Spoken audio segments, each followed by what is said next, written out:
heard that there was a great scene going on over there. Right. And we went out there because, it was kind of like our kind of music fit in.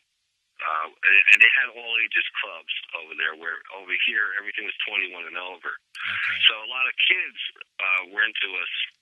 We wanted to play for them, just like, people come and ask us if, come out and play here and do this and come out and play here. We want to see you. And so it was kind of like that. We kind of went out there because it was geared into a all ages kind of music venues where, audiences were able to come in and see a band. They were like, they were from like 15 to 21 instead of being 21 and over. Right. Yeah, they were definitely a lot more audience friendly in LA, I think, because I remember I was going to shows in clubs at 14, 15, and there's no way I could have done that on the East Coast, because I'd heard about that with clubs out here, that everything was really for like the adult crowd and for the drinking crowd, whereas in LA, for whatever reason, they got around that, and if you were a teenager like me, you could get into the clubs. And there was a lot of bands that we played with that were sort of in the same, not the same kind of music, but the same vein of like, playing gigs around there and stuff like that. You had like Poison and Guns N' Roses and Warrant and Tough, and just bands that were out there, doing it. And we made a lot of friends out there, and we decided to make that like kind of where we're gonna play. Right. And so that's where it kind of came about, playing around and stuff like that, and making going out there and playing shows. Did you come out? We played New York too. We played over here, and the crowds are good here. It's just that it was just a whole different kind of an audience being able to play for like an audience that isn't over 21, and just they were going out, like people were going out to see bands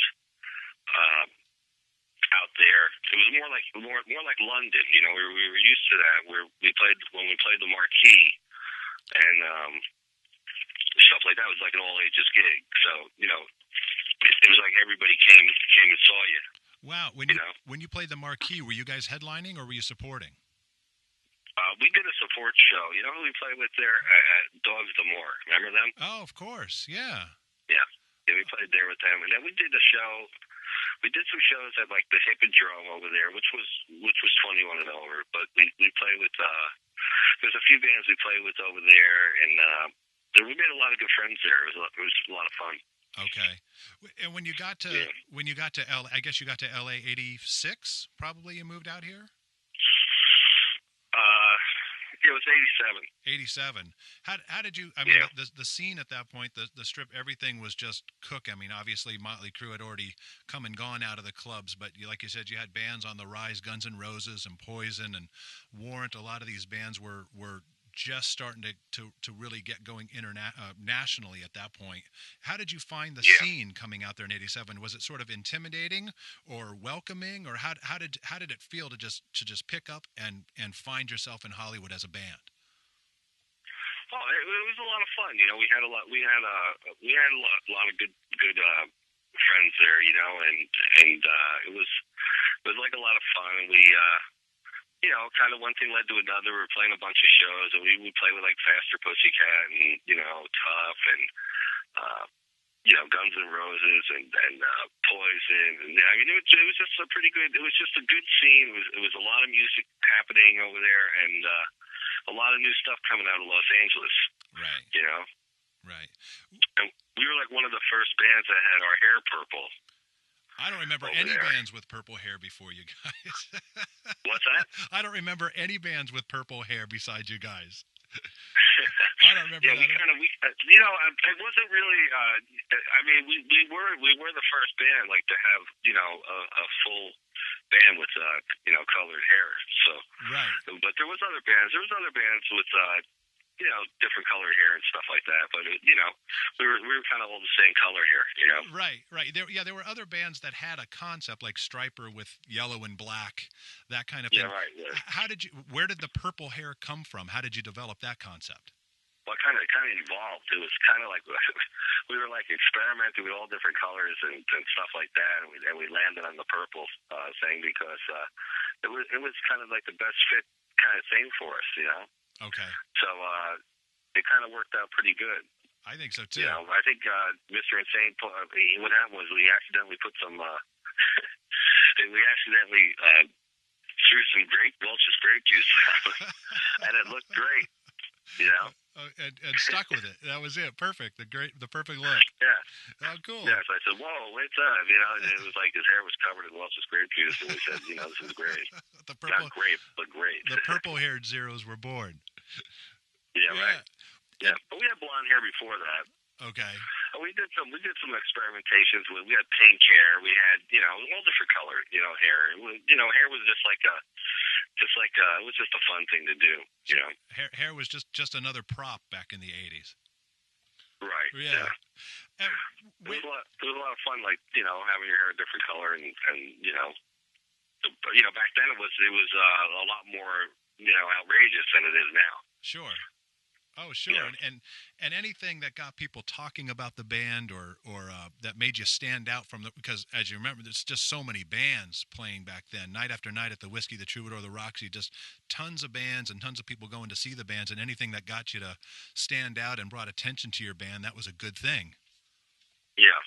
Well, when we walked in the room, you knew it was us. Absolutely. The Zeros were here. Yeah, so we were in the building. How did you, now, the 4321 album came out in 91 on Restless Records. Was there, and I'm pretty sure Restless, they were an independent label at that point. Well, they were originally Enigma Records, and they were with Capitol Records, and they had they moved their label and they changed their name to Restless Records. Okay. But it was really kind of like the ending of Enigma Records. Do you remember that label? Yeah, absolutely. Yeah, and they turned their label into Restless Records, and we were like one of the first bands on that record label. Okay. And we put out 4321 on that label. And that was the first thing you did with Restless Records, right? That was the first album? Yeah, it was the first album, yeah. Okay. And that was like you said earlier, that was produced by Ron Gowdy. How was it working for him? Because he produced a lot of bands back then. I remember Ron Gowdy's great. He's a great producer. Really knows his just really knows what he's going for. Okay. And it was just great working with Ron. He was great. Just knew exactly what he wanted and knew what would fit the band without us even worrying about any kind of how we sounded or anything. Right. Well, I love this. I love the sound that he got from the band, because the one thing that was so fun about the band was it was like Kiss. Like, you always wanted to see Kiss. You always wanted to go see them live, because that was sort of that was what drew you to them. And to me, that was the same thing with the Zeros. And then the trick was trying to capture that in a studio album. But I think the 4321 album really does that. It's almost like a Zero show in the overall sound of it and the playfulness of the album. You guys weren't afraid to do some different types of things on an album that weren't just straight ahead songs. You know, it was a lot like a Zero show, and that it was very playful. Yeah, well, we geared it into like a kind of like a like a movie, where right. It had a intro with our our theme song, and then with our names and who we were, and then we go into the basically it was geared around our set that we played live. Right. So there was a lot of the way it was formulated was like we had a sort of like where you have like the Sgt. Pepper record, Mm-hmm. You got the introduction of we're Sgt. Pepper's band, and then they end out with another kind of song which describes the situation of the band. But it was kind of like it was kind of like a theme kind of thing that we did. Absolutely. Yeah. And I read online, I'm not sure if it's true, but I read that 4321 sold about 50,000 copies.